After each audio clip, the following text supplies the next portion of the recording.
Actually, the message of Christmas is just the same for us as it is for them. God is with us, even though we live in such privileged, beautiful green pastures. God is with us, just like God is with them.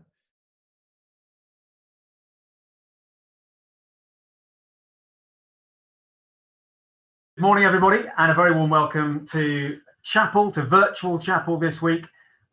We have a guest speaker with us. I'm delighted to welcome Richard Lloyd. Richard, why don't you just say hello and introduce yourself? Tell us who you are and what you're up to.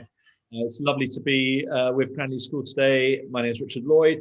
I've just finished being a vicar for the last 10 years. I've been a vicar in a place called East Molesey, which is right at the other end of Surrey from Cranleigh, on the edge of London, which was great. So I was involved in growing a church from about 25 old people when I arrived, probably about 180 when I left. So it was a good, busy 10 years. Brilliant. I think a lot of vicars would love those stats. And before you were a parish vicar, what were you doing then? Yes, I was chaplain of the second best school in Surrey, Charterhouse, and second only to maybe Cranleigh. Not that way. But anyhow, I was there for 8 years. Just give us quickly what was the best thing and the worst thing about being a school chaplain? I'll see if I agree. Okay, well, the best thing for me was probably something that's more unique to me, and that is that I was actually a boy at Charterhouse, and so I went back to be chaplain of the school where I was as a boy, which I never thought I'd ever do. But it did mean that I felt like I had quite a kind of connection with the pupils, Carthusians, because I'd sort of been through a lot of what they were going through. I suppose the worst thing is waking up at sort of 6:30, 6:45, thinking that you've got an hour and a half before you're preaching before 900 pupils in that huge chapel, which some of you might have seen. So that was always quite daunting. Yeah, I definitely would share that. And the odd nightmare where you wake up and you've lost your notes or you've forgotten what you're meant to be doing. Still get them. Sorry? Still get them. Yeah, I imagine. Thank you for that. Now, we've got you in partly because you very kindly agreed to just give us a short message reflecting on Christmas, but also because you 20 years ago set up a charity. And I'd love for you to tell us a little bit about what the charity is, what it's up to, and also perhaps how Cranleighans could get involved and support if they'd like to. Brilliant. Thank you so much, Tim. Yes, I'm involved in a charity called Hope Gardens, involved in setting it up 20 years ago. About 21 years ago, I visited India, South India for the first time, very rural, very poor place. And I met some amazing people there in the churches who had such a passion for the poorest communities and for serving them and helping them. They had such an amazing vision for how they could make people's lives better. And we have a range of projects. We have a number of projects that help the poorest children. We have a school for disabled children. We look after orphan and very poor children in a hostel, which is in a beautiful garden. It's kind of a real oasis. And we pay for them to go to a private school, which is by far the best education. We have a number of after-school programs that operate in some of the poorest villages. Most of these children go to bed on empty stomachs because their parents are often working a long way away and don't get back until really late in the evening. And what you notice in India is actually children who you assume are just 7 or 8 are actually 11 or 12 because they're so much smaller in these very poor places because they're undernourished, and it's really heartbreaking to see. Yeah. And we have a medical project as well as we have 20 churches, all of which are now running food banks during this time of COVID-19. So that's been a kind of big area of growth for us over these last 8 months. The lockdown in India has been it's been much more severe than here. It's policed, people not allowed to work at all. And most of these people rely on daily wages just to eat. So it's starvation has been the real problem in India. And so, and those food banks have really been needed and used in the last few months. Yeah, I mean, if you can imagine, a lot of the people in these villages would earn $2, maybe £2 a day from 8 hours labour in the fields. They have not been allowed to do any work whatsoever. They have no savings. People have been starving. So we've been helping thousands and thousands of families through these network of food banks. So just two really quick questions. I mean, why did you set this up? So what motivates you to run this charity and continue with it? And then second, how could a Cranleighan get involved or support?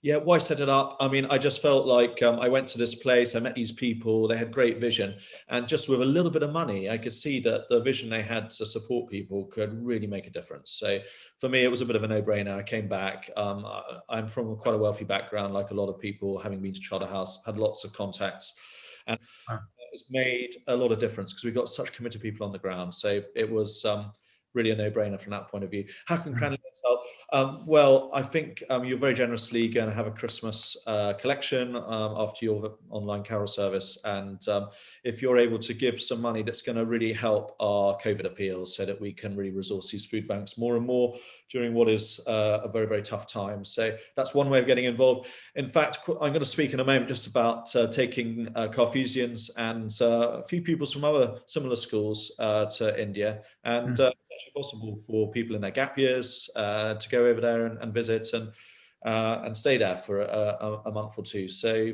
that's something else you might want to consider. And I know you could give them more details to. Absolutely, absolutely. I'm a big fan of gap years and of seeing the world in a way which actually is going to serve others. Is the best way of seeing the world, in my opinion. Richard, thank you for sharing something of Hope Gardens. You've also kindly agreed to give us just a little Christmas thought, and I think you're going to, as you said, bring something of Hope Gardens into that as well. Please go ahead. Thank you so much. Well, it's great to just give a short little Christmas talk. And going back a few years for me to my time as chaplain at Charterhouse, the most fulfilling week of the year for me was when I took a group of pupils to these projects in South India. And do you know, I always used to do it the first week of the Christmas holidays, so the kind of week running up to Christmas. And it was such a special time to go. I would typically take anything between sort of 12 and 20 sick formers. And one of the things that we would do when we visited these projects is we would go into the villages. These are really rural villages, people living just in mud huts. So you can kind of probably imagine the scene. A lot of these villages have no electricity. They don't have any tarmac roads on the whole. There's kind of no sewage systems. So it's very, very basic, very, very poor. And yeah, people who don't have a great deal to eat have to work very, very hard. And we would go in and sing carols. It's just something that the Christians, the churches would do. It's a kind of tradition there, I suppose, as it is here. But carol rounds are a real thing in the churches in South India. And so we would go in and we'd sing these carols in the streets. And it was just amazing to see the way people lived. There was very little electricity, but you would actually see people living in their small little mud huts, just one room, with their animals. You know, there would be people, you'd suddenly realize that they were sharing a space of a cow or with a goat. And, you know, it was such a reminder for me and for those of us there of the Christmas accounts, the first Christmas accounts. It was like going back in time in many ways, singing these carols of a baby Jesus born in a manger, in a stable, in such a poor rural context. And there we were singing these carols of these events 2,000 years ago in a kind of context that was similar, where people were living in the same spaces as animals and living in such poor conditions. And one of the things that I've kind of been really struck by when I've gone to India is how the events of Christmas, the kind of Christian beliefs, really relate to people in these poor places. They kind of really can relate to a God who has come down to earth and has experienced the poverty that they're going through. A God that actually identifies with them, a God that they feel can be with them. And it's very different from their Indian culture. The Indian culture is a kind of Hindu culture where they commonly believe in lots and lots of gods who are very otherworldly, who are difficult to relate to because the stories about these gods are totally different from the really tough realities of rural Indian life. But actually, the accounts of Christmas and the beliefs that Christians have about God are ones that are accessible for these people in very poor places, for these villages in South India. It's about a God who's actually come and experienced the worst conditions of human life much like they are experiencing. And it's really powerful to hear them talk about their faith in those terms, talk about a God they feel is near. You know, we will sing carols about Jesus being Emmanuel. That name means God with us, and they really believe that God is with them. And even though our context is totally different, I lived in Chiddingfold. Some of you might live in Chiddingfold. It's only a couple of villages away from Cranleigh. It's a beautiful place. I'm looking out over fields here. You know, all the homes are very nice, and we're very comfortable, and we're very blessed. Couldn't be more different from the villages in South India. But actually, the message of Christmas is just the same for us as it is for them. God is with us, even though we live in such privileged, beautiful green pastures. God is with us, just like God is with them. He's come to us, and Jesus reveals what God is like for us. And that is the meaning of Christmas. And I hope and pray that we will experience that. We will experience God's presence, God's love, God's forgiveness, God's grace as powerfully as those very poor Indian villagers have experienced it. So may God bless you this Christmas. May you know his love, his peace, his presence. And thank you for supporting Hope Gardens, for your generous donations, which will make a real difference, especially during these very tough times of COVID-19. Thank you. Richard, thank you. And may I add my prayers and blessings on you all as you go into your day, and for you, Richard, as well. God bless. Go well.